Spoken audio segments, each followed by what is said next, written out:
LOC వెంబడి ఎట్టకేలకు భారత సైన్యాలు మరియు అటు పాకిస్తాన్ సైన్యాలు కూడా మోహరించాయి. యుద్ధం ఈరావాలా రేపా అనే టైంలో భారతదేశ వ్యాప్తంగా ఒక ఉద్విగ్నకరమైన వాతావరణం నెలకొంది. కానీ అన్నింటికంటే భయము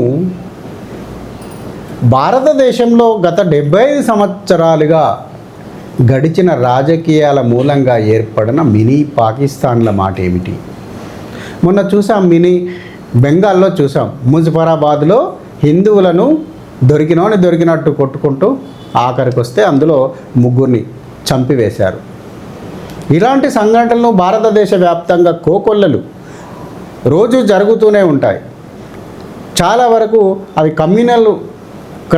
కమ్యూనల్ నేరాలుగా రాకపోవచ్చు, వార్తల్లో కనపడకపోవచ్చు, కానీ దేశవ్యాప్తంగా ఎక్కడో ఒక చోట జరుగుతూనే ఉంటాయి. అదేవిధంగా ఇప్పుడు మినీ పాకిస్తాన్ల మాట ఏమిటి అనేది ముందున్న ప్రశ్న. దాదాపు 2007 ఇంటెలిజెన్స్ నివేదికల ప్రకారంగానే హైదరాబాద్లోని పాత బస్తీలో 19,000 మంది రోహింగ్యా ముస్లిమ్స్ ఉన్నారు. వీళ్ళంతా స్లీపర్ సెల్స్గా పనిచేయడం లేదనేది ఎంతవరకు నిజం మనం ఆలోచించాల్సిన అవసరం ఉంది. అదేవిధంగా తాజాగా బయలుపడిన ఒక విషయంలో పంజాబ్లోనే దాదాపు 88,000 మంది అమ్మాయిలు పాకిస్తాన్ మొగుళ్ళను కలిగి ఉన్నారు. వినడానికి మీకు ఇది గుండె గుబైల్ అనొచ్చు, కానీ పంజాబ్లోని మహిళలు దాదాపుగా 88,000 మంది పాకిస్తాన్ మొగుళ్ళను పెళ్లి చేసుకొని పిల్లను కంటూ ఉన్నారు. వీళ్ళందరికీ కూడా పౌరసత్వం భారతీయ అమ్మాయిలకేమో భారతీయ పౌరసత్వం ఉంటుంది, అబ్బాయిలకేమో పాకిస్తాన్ పౌరసత్వం ఉంటుంది, లేదా పాకిస్తాన్ అమ్మాయి అయితే పాకిస్తాన్ పౌరసత్వం ఉంటుంది. ఇండియాకు వచ్చిన తర్వాత ఈ అబ్బాయికి ఇక్కడున్న అబ్బాయి కనుక పాకిస్తాన్ అమ్మాయిని కనుక చేసుకుంటే అతనికి వీనికి ఇక్కడి పౌరసత్వం మళ్ళీ అక్కడి పౌరసత్వం, పుట్టిన పిల్లలకు మాత్రం ఇటు భారతీయ పౌరసత్వం అటు పాకిస్తాన్ పౌరసత్వం.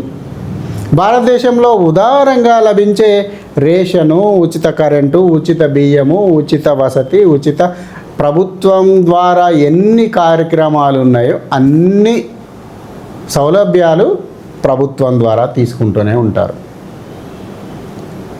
మొన్న ఎప్పుడైతే మోదీజీ పాకిస్తాన్ వాళ్ళందరూ కూడా ఈ దేశం విడిచి 48 గంటల్లోగా వెళ్ళిపోవాలి అనడంతో ఇలాంటి విస్తుపోయే విషయాలు బయటపడతా ఉన్నాయి. ఇలాంటి వారిని ఏం చేద్దాం మరి? ఇప్పుడు పాకిస్తాన్ వాళ్ళ ఈ పంజాబ్లో కనుక వీళ్ళందరూ కూడా ఇటు దాదాపు 88,000 మంది అటు పాకిస్తాన్ తోటి బంధుత్వం నేర్పుతూ ఉంటే ఇంకొక పంజాబ్లోనే 88,000 మంది ఉన్నారంటే దేశవ్యాప్తంగా ఎంతమంది ఉన్నారో మీరు అర్థం చేసుకోవచ్చు. అంటే దాదాపు ఒక అంచనా ప్రకారంగా పాకిస్తాన్ ప్రేమికులే ఇలాంటి జంటలు 5 నుంచి 10 లక్షల వరకు ఉండొచ్చు అనేది ఒక అంచనా. అంటే పంజాబ్లో 88,000, ఢిల్లీలో 12,000, దాదాపు 3 లక్షల పైచిలకు, పశ్చిమ బెంగాల్లో హైదరాబాద్లో రోహింగ్యాలే 2007 నివేదికల ప్రకారంగానే 19,000 మంది.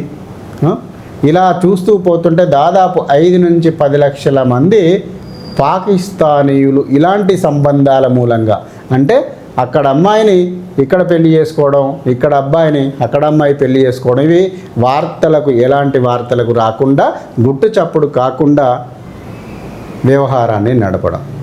అంటే వీళ్ళంతా స్లీపర్ సెల్స్గా పనిచేస్తలేరమని గ్యారంటీ ఏముంది? వీళ్ళంతా ఈ పాకిస్తాన్ ఏదైతే దుష్టబుద్ధి అక్కడి నుంచి సంబంధాలను కలిగి ఉన్నారో, బంధుత్వాలను కలిగి ఉన్నారో, ఇక్కడి నుంచి సమాచారాన్ని తీసుకుపోవడం లేదనే గ్యారంటీ ఎక్కడ ఉంది? ఇక్కడ రేపు ఏదైనా ఇష్యూ జరిగితే వీళ్ళందరూ కూడా పాకిస్తాన్ కోసం, అంటే వాస్తవంగా ఎందుకు పెళ్లి చేసుకున్నారు అనడం ఇక్కడ భావ్యం కాదు. కానీ పాకిస్తాన్ అది మనకు బద్ధ శత్రుత్వ దేశం. అది గత 75 ఎప్పుడైతే మన దేశం నుంచి విడిపోయిందో అప్పటి నుంచి కూడా మన దేశం పైకి కాలు దూవుతూనే ఉంటుంది, ఏదో ఒక రకంగా కాటేస్తూనే ఉంది. ఇలాంటి సందర్భంలో పాకిస్తాన్ తోటి వీళ్ళందరూ కేవలం మతం ఆధారంగా తమ మతం అనే భావనతో బంధుత్వాలు నెరుపుతూ వస్తుండడాన్ని మనం ఏ విధంగా అర్థం చేసుకోవాలి అంటే ఈ పాకిస్తాన్ ప్రేరేపిత ఏదైతే ఉన్నదో వీళ్ళైతే ఏదైతే బంధుత్వాన్ని కలిగి ఉన్నారో వీళ్ళందరూ ఇక్కడ మన భారతదేశపు రహస్యాలను బాజాప్తాగా రాకపోకల మధ్యలో అక్కడికి చేరవేయడం లేదనే గ్యారంటీ ఏముంది? పైగా వీళ్ళందరూ కూడా 15 రోజులు ఇక్కడికి రావడం వ్యాపార వీజాల పేరుతోటో లేకపోతే విజిట్ వీజాల పేరుతోటో లేకపోతే ఎక్సెట్రా ఏదో ఒక రక రూపంగా రావడం పోవడం, ఇక్కడ వీళ్ళ కడుపులు చేయడం, లేకపోతే ఇక్కడోడు పోయి అక్కడోళ్ళకు కడుపులు చేయడం, పిల్లలను కనడం, ఈ సంబంధాల మూలంగా భారతీయ భద్రతా వ్యవస్థకు ఎంత పెను ముప్పు పొంచి ఉందో మనం అర్థం చేసుకోవాలి. కొంచెమన్నా జ్ఞానం ఉండాలి. గత 75 సంవత్సరాలుగా పాకిస్తాన్ మనపై విషం చిమ్ముతూనే ఉంది, టెర్రరిజాన్ని ప్రోత్సహిస్తూనే ఉంది, ఎక్కడ పడితే అక్కడ మనోళ్ళను చంపివేస్తూనే ఉంది. మనోళ్ళు కనబడితే చాలు లేకపోతే టెర్రరిజం పేరుతో లేకపోతే ఇక్కడ వాళ్ళని తీసుకుపోయి టెర్రరిజం పేరుతో ప్రపంచవ్యాప్తంగా ఎక్కడనో ఒక చోట వాళ్ళని అమ్మేస్తూ ఉంది. ఇలాంటి సంఘటనలు మనకు కనబడుతూ ఉన్నా కూడా అక్కడి వాళ్ళని పెళ్లి చేసుకోవడము, పిల్లల్ని కనడము, ప్రత్యేకంగా వాళ్ళకి ఇంకా ఇక్కడి పౌరసత్వము అక్కడి పౌరసత్వం ఇవ్వడము, ఇది ఎంత దొందనీతి. వాస్తవంగా మోదీజీ రేపు రాబోయే కాలంలో అసలు పాకిస్తాన్ తోటి ఎలాంటి రిలేషన్షిప్ పెట్టుకున్నా కూడా మేము ఒప్పుకోము, ఈ ప్రభుత్వం భారత ప్రభుత్వం ఒప్పుకోదు అనే చట్టాలను నిషేధించాలి. ఇప్పుడైతే ఏదైతే 48 గంటల్లో పాకిస్తాన్ వాళ్ళందరూ వెళ్ళిపోవాలి అని చెప్పేసి అయితే హుకుం జారీ చేశాడో అలాంటి చట్టాన్ని కూడా మనకు తీసుకురావాల్సిన అవసరం ఉంది. అసలు కుట్రపూరితంగా వ్యవహరించే పాకిస్తాన్తో ఎలాంటి సంబంధం ఉండకూడదు. అసలు వాఘా సరిహద్దును కూడా అసలు ఎన్నటికి కూడా తెరవకూడదు. ఏది ఉన్నా కూడా విమానాల పరంగానో లేకపోతే వ్యాపార పరంగానో ఉండాలి తప్ప రహదారి మీద రావడం పోవడం అనేది మాత్రం 100కి 100 పాళ్ళు ఉండకూడదు. పాకిస్తాన్ యొక్క అసలు ఈగ కూడా మన దేశంలో కనబడకుండా నిషేధం విధించాలి. అప్పుడే దాదాపుగా పాకిస్తాన్ను కంట్రోల్ చేసే స్థితికి రావచ్చు. ఎందుకంటే ఇప్పుడు వీడు వచ్చినోడు వాడు ఇంటెలిజెంట్, అది అక్కడ ఐఎస్ఐ తీవ్రవాదో తెలియదు, లేకపోతే ఇంకేదో తెలియదు, ఏ హమాసోడో తెలియదు, ఏ హిజ్బుల్లా వాడో తెలియదు, ఏ లష్కర్ తోయిబా వాడో తెలియదు.